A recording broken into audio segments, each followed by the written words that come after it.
On est de retour ici à Puerto Vallarta. On a la chance d'être revenu chez High Tide Fishing. On l'a dit l'année dernière, ça a été vraiment un coup de cœur. Puis en plus de ça, on s'est liés d'amitié avec Jamie et Mike.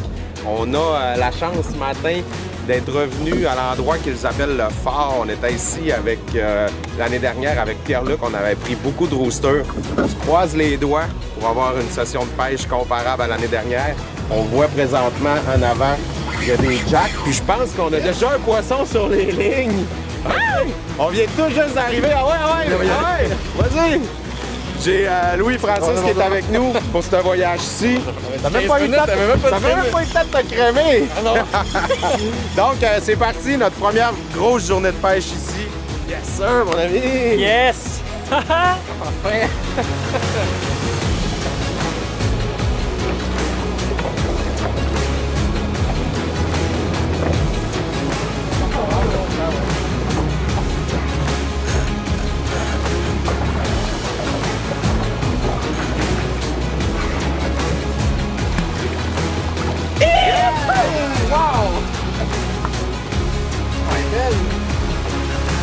Ah, feu, hein. On met ça à l'eau? Ouais?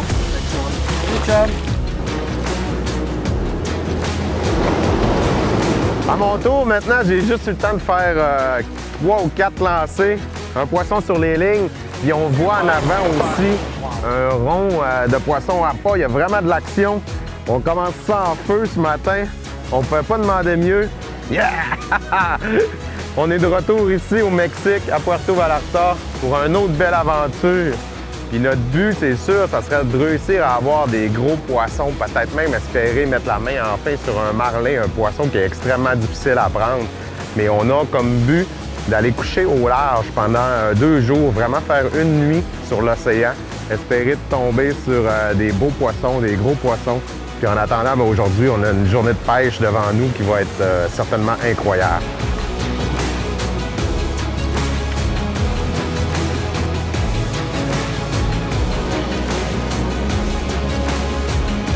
Ah ouais, vas-y. Wouh! Yes, parfait. Ouais. Non, mames. Oh yeah! Action! Oh, ça a l'air beau en plus! Pas content!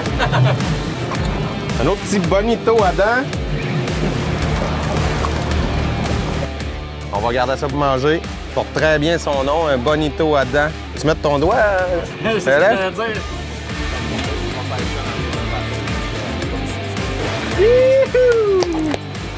Wow! Comment ça ton grossi, là?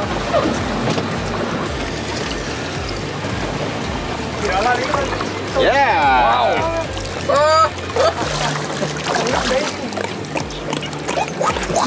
Ah, c'est mieux! Yes. Une belle, là! J'ai grossi tranquillement.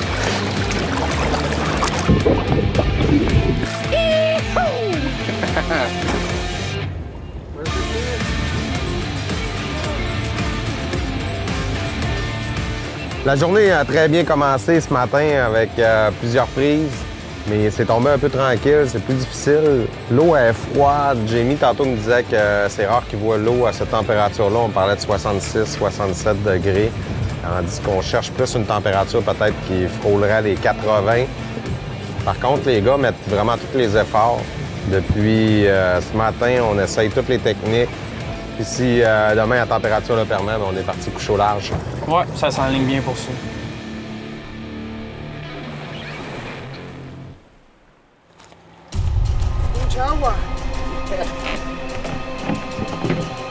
C'est un départ pour notre grande aventure ce matin. Comme on avait expliqué, on s'en va coucher au large à environ 70 à 75 km des côtes. C'est une aventure qui me fait rêver toute l'année. L'année dernière, Jamie m'en avait parlé, puis je trouvais ça vraiment là, excitant. Je trouvais que c'était extraordinaire, vraiment différent de tout ce qu'on a fait. On est présentement à 8000 de la destination. On est quand même un petit peu découragé parce qu'on s'attendait à une météo vraiment plus clémente, un petit peu moins mouvementée. On installe présentement les lignes. On va continuer le reste du chemin en trop lent. On va voir comment que ça va. On va s'adapter avec la journée, voir aussi comment que tout le monde va, puis si on a un petit peu d'action. On a 3 lignes de montée présentement. Il est en train d'installer la 4e. On va se croiser les doigts. Des fois, quand il y a de la vague du mouvement, c'est un petit peu plus chanceux pour les gros poissons. On va vraiment là, espérer tomber sur un marlin, un sailfish ou peu importe, des beaux maillis. Dans le fond, on est arrivé là, ce matin au spot qu'on veut pêcher. La mer est un petit peu rough, mais c'est pas un gros problème. On a du beau vent. Fait que présentement, on essaye de prendre des bonitos. Puis ça semble pas fonctionner. Il semble pas avoir beaucoup de bonitos dans la zone aujourd'hui. On va essayer d'autres choses. Présentement, je suis en train de me préparer pour pêcher au cerf-volant. On va essayer une différente présentation, puis on espère que ça va fonctionner. Dans le fond, ça, c'est notre clip qui va servir pour passer notre poisson à pas. Puis on va passer une autre ligne avec un autre canne dans la clip. Ça va être justement l'appât qui va tomber du cerf-volant. Puis c'est une clip qui sert à... Quand le gros poisson va manger l'appât, ça va décrocher, donc ça ne tirera pas notre cerf-volant dans l'eau. Puis le poisson va être sur l'autre ligne. Mira, güey, están trompeando ahí, güey. Dale, dale, dale. ¡Ay, Checlito! Baja tu carnada al agua, güey.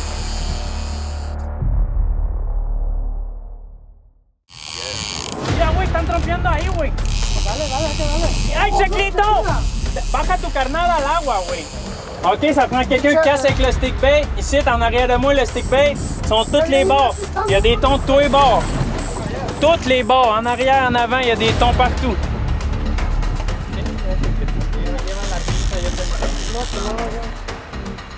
On a vu des bateaux de locaux, deux bateaux en fait, qui avaient chacun un ton sur leur ligne en même temps, au même endroit où on était. On s'est tout de suite rendu compte qu'ils pêchaient, eux, avec des calmars. On a demandé s'ils pouvaient nous en vendre un petit peu, qu'on allait bien les payer, puis ils ont accepté.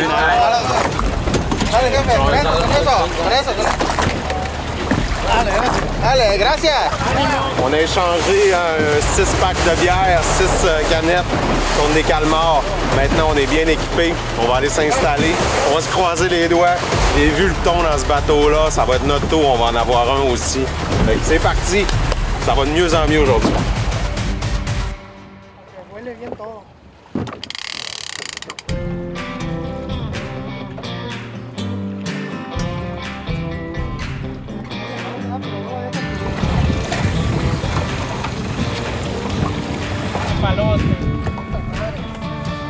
Eso debe de ser rápido.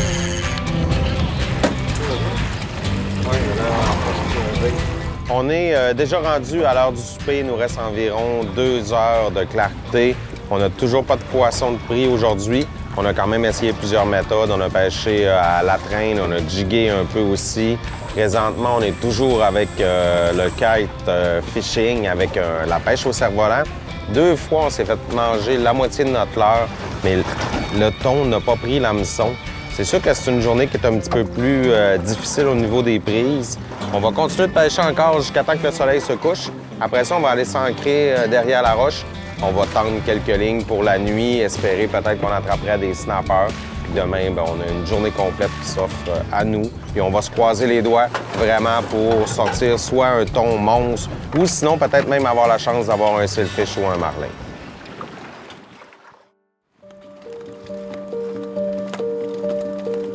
Finalement, notre excursion au large s'est écourtée un petit peu plus rapidement que ce qu'on pensait. On a eu un petit pépin durant la soirée.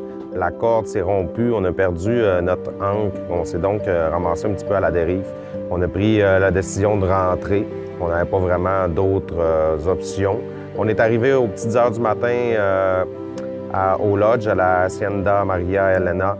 Aujourd'hui, on repart au large, quand même moins loin que la dernière fois.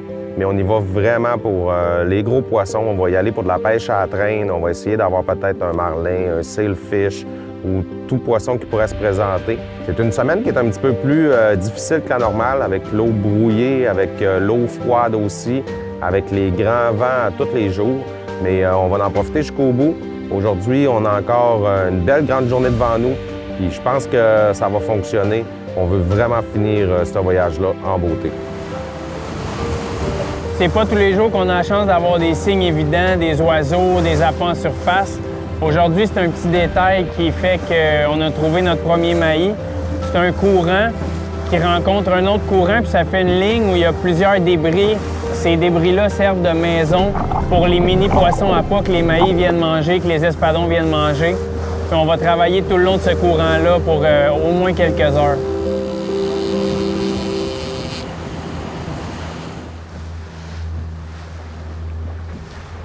Là, il est venu chercher la ligne qui est en arrière du bateau. J'ai bien fait de ne pas changer. Ça peut être une opportunité. On pourrait en avoir un, Marlin, au bout de cette ligne-là. Ça a un beau poids. On va le voir, il est à surface pas mal. Ça s'approche. Ça s'approche. Lui, il faudrait qu'il se tasse, il est dans la caméra. Oui.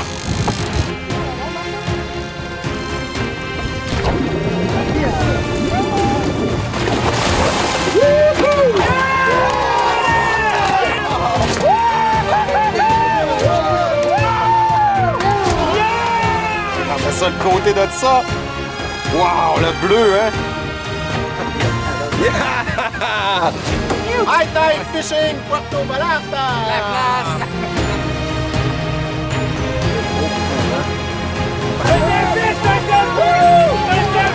Ça fait très longtemps qu'Elef rêve d'avoir un espadon voilier sur sa ligne. On a vu aux États-Unis, en fait, c'est un de mes amis, Yvan, qui m'avait partagé ça. Les gars mettent des billets de banque dans les rouleaux, dans les rilles vraiment de canne à pêche. Puis là, on s'est dit, on va se porter chance aujourd'hui, on va le faire. J'ai mis 5 dans la mienne. J'ai pogné un gros mahi-mahi. LF a mis un 200 pesos dans la sienne, peut-être une dizaine de dollars US. Il y a son sailfish au bout. Ah, c'est débile! Hein? Tu me le dis quand t'es prête. Moi, je vais le prendre quand t'es prête. Hey, c'est un faux ça, c'est beau! Le voile, l'épée. Ah, doucement, pas besoin de trop le forcer. Je suis trop excité, là. Je te comprends.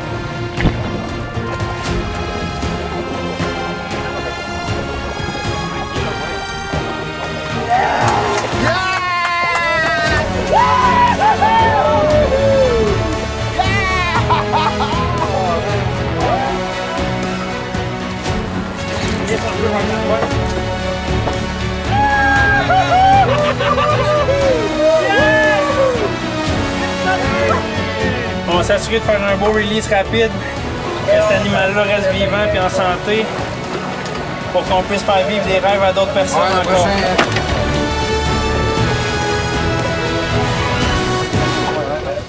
Il manquait rien, c'est écœurant. Si vous voulez réaliser vos rêves de pêche, bien, vous savez ce que vous avez à faire à cette heure. Contactez Jamie. High Tide Fishing, Puerto Vallarta. C'est incroyable. J'avais peur qu'il lâche. Il fallait que ça débloque. Un petit reel que j'ai apporté de chez nous. Un Okuma Makera. Un beau petit gear léger.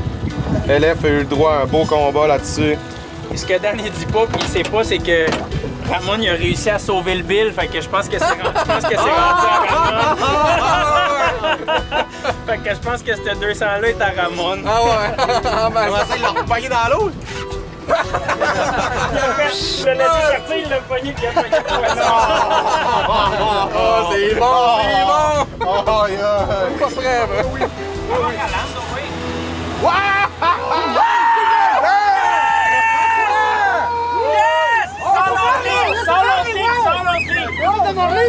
Un autre espadon! Hey, ça a pris 3 minutes, il y avait une ligne à l'eau, on venait juste à remettre le gaz. Wow. C'est fou! Wow, on nous a donné un méchant beau départ en plus, hein? Il a pris beaucoup de lignes au début.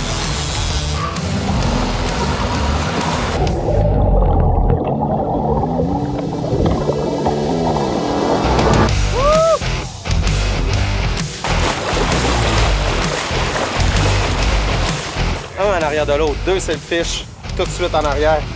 C'est fou, raide, c'est incroyable.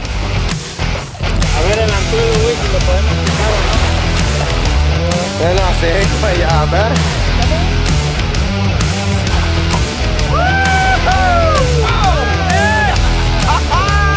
Deuxième! Oh, wow!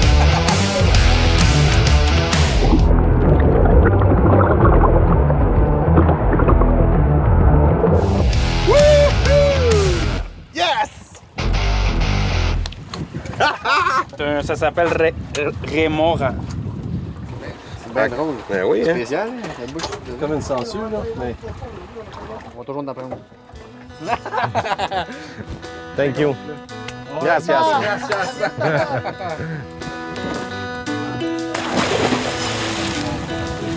Oh, fait du bien! Bon, j'ai encore le bras mort de tantôt.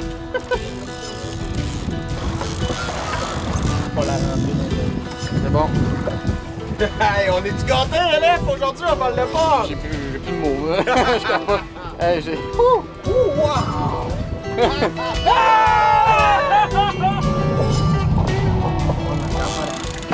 Hey, je peux pas y en prendre un tour ou deux. Je peux pas riler. Relève, il est Je peux pas riler.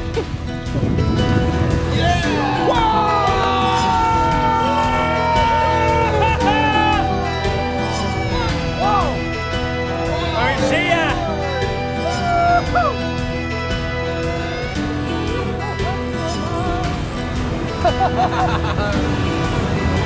Pas encore, mais... Ça reste plus! Hey, c'est encore gros! C'est quoi qu'il y a là-dessus? C'est gros, là! Aucune idée, Dan, mais... Encore! Oh! On a tellement d'action aujourd'hui, là. Il est quoi? Il est 1 heure? Attends, Hey, ça a jumpé là-bas! C'était quoi? Gars! Un sailfish, un free jumper! Un sailfish qui saute tout seul en arrière. Sérieusement, en tant que pêcheur, quand on part, on va en voyage, puis qu'on sort en mer, on souhaite toujours avoir une journée comme ça. C'est un autre espadon. Hey! Ah, on l'a perdu! Non, tu l'as encore! Reel! Yes! Troisième espadon de la journée. Avec un autre espadon qui sautait en arrière de lui. Hey, c'est vraiment... Il garde vraiment le fond, hein? Ouais. Souvent, c'est une caractéristique que les plus gros poissons vont avoir. Ils vont être moins sauteux, ils vont garder plus le fond, ils vont être un peu plus intelligents avec leur énergie. C'est un poisson de 6-7 pieds de long. On parle d'un animal très, très gros. Fait que c'est de le laisser prendre la ligne, puis après ça, de s'amuser avec, puis de profiter d'un beau combat. Un triplé d'espadon. Ça va sauter, gars, il est là-bas. Ah, mon Dan! Ah, je le lâcherai pas.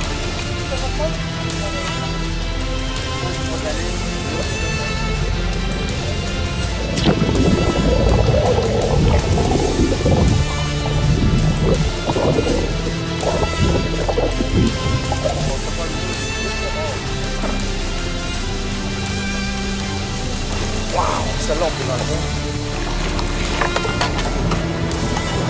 Juste le pic. Ouais, tu le tiens fort, les deux mains, pic. Wouh! Yeah, buddy! Troisième espadon de la journée! Ce poisson-là a vraiment donné un très, très gros combat. Donc, je ne l'embarquerai pas dans le bateau, je ne le fatiguerai pas plus qu'il est.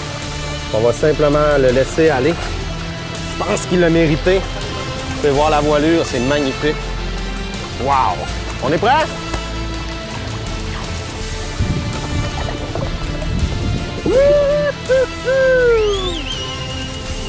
Tellement gâté. Hey.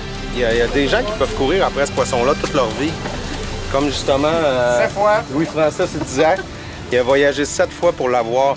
Aujourd'hui, on est rendu à notre 3e. On a un 4e qui est venu voir la Qui a prendre mangé arrière. l'heure. Ya viene, güey, dale, la chingada, dale. Dale más.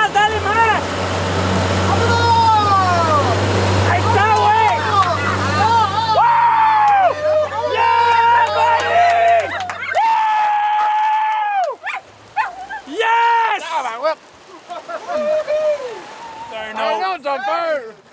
Turn On voulait des espadons? En veux-tu en v'là? En v'là. En ce moment, on combat un 4e sailfish en arrière, puis on a un 5e qui saute devant nous. Je peux même pas imaginer qu'il y ait autant de sailfish que ça ici en ce moment. J'arrive à l'Émérillon.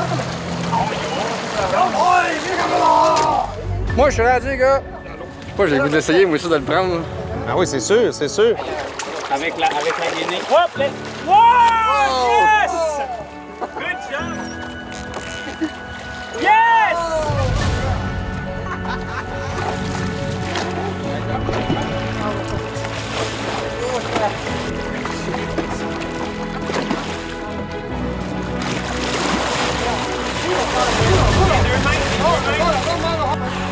Hey, c'est débile! Oh, il est beau! Un deuxième, ça n'a pas de sens! Encore une fois, notre séjour ici à la Hacienda Maria Elena est déjà terminé. On a été reçus vraiment en roi. Jamie et Mike, c'est maintenant rendu des amis. C'est une destination vraiment incontournable. Je vous le dis, si vous avez la chance de venir ici, que ce soit autant pour pêcher ou pour relaxer, c'est vraiment la destination au niveau du Mexique. La pêche est exceptionnelle. Dans notre cas, on a commencé avec des journées un petit peu plus difficiles, un peu plus de vent, mais par contre, on a réussi vraiment là, à trouver le poisson à la toute dernière minute. Moi, je dois dire que l'élément vraiment qui m'a marqué dans ce voyage-là, c'est notre tentative d'aller pêcher au large. On a eu une petite avarie finalement, l'ancre s'est décrochée. Mais je vais vous le dire, des guides qui sont prêts à faire des aventures comme ça, c'est rare, ça prend vraiment des passionnés. Les gars ici le sont vraiment. À la dernière journée, on s'attendait un petit peu à rien. On était, je pense, tout un petit peu démotivés quand même par rapport aux conditions qu'on avait eues. On a eu vraiment là une journée totalement épatante. On a eu 4 sailfish ramenés au bateau. On en a eu au moins 7 sur les lignes. Ça a vraiment été la cerise sur Sunday pour finaliser notre semaine parfaite ici. Mon premier but en venant à Puerto Vallarta, c'était vraiment un sailfish ou un marlin. Ça m'avait motivé, puis j'étais motivé à en avoir un. La journée pour le sailfish, j'avais quasiment plus d'attente. Je restais positif avec l'équipe, on se motivait chacun entre nous. On attrapait un sur une ligne, on a ramené au bateau. Jamie l'a pris, qu'on puisse l'embarquer, prendre une photo et le remettre à l'eau. Puis le deuxième, Daniel, c'est lui qui l'a attrapé pour ensuite le relâcher. J'ai trouvé que c'était un beau défi.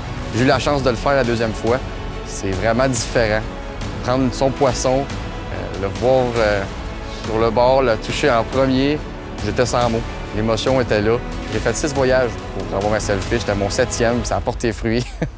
C'était magique. C'était le mot. High Tide Fishing, c'est magique. Je veux leur dire merci, un très gros merci. C'est sûr qu'on va se revoir, je vais revenir. C'est une place que je veux faire aussi découvrir à ma famille. J'ai tombé en amour vraiment avec le beau petit lodge ici, un endroit personnalisé. Ils sont là à votre écoute, vraiment. Gênez-vous pas, téléphonez-les, puis venez vivre la même expérience qu'on a vécue.